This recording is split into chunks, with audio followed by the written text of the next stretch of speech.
তা আজকের থেকে পুরো আমাদের এখানেই রান্না বান্না হবে, কারণ রান্না সব কিছু জিনিস ওর বাড়ি থেকে নিয়ে চলে এসেছি। আপাতত ও ভাত করে দিয়ে চলে গেছে। আর আমি কিনেছি আলু, ঢ্যাঁড়স, আর এখানে নিয়েছি একটু চিংড়ি মাছ। তো চিংড়ি ঢ্যাঁড়স আলু দিয়ে করব একটা কিছু আজকে। আমি এই যে আলুগুলো কেটে নিয়েছি, আর পিসি ছাড়িয়ে দিচ্ছে চিংড়ি মাছ, কারণ হলো আমি ছাড়াতে পারি না। তো পিসি সব কেটে বেছে দিয়েছে, আমি শুধু আলুটা কাটলাম, বাকি সব কিছু পিসি কেটে বেছে দিয়েছে। আর তেলটা গরম হচ্ছে, আগে চিংড়ি মাছটা ভেজে নেবো, তারপর ওইগুলো যা করার করবো।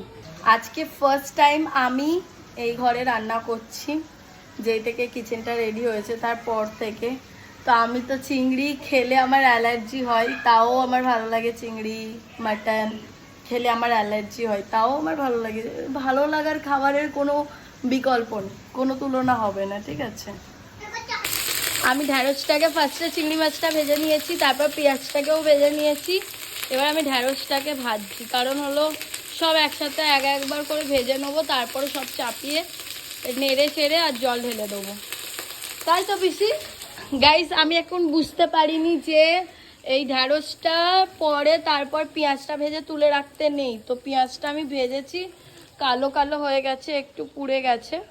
তো এটা তুলে রেখেছি, পিসি বলেছে যে এইটা সব সমেত একবারে ভাজতে হয়। যাই হোক, আমি এক করে সব ভেজে নিয়েছি। এবার তো আর কোনো অপশান নেই, এইটা ভাজার পরে এই দুটো একসাথে দিয়ে দেবো। সব কিছু একসাথে দিয়ে দিয়েছি। এবার এটাকে একটুখানি কষতে বলেছে পিসি।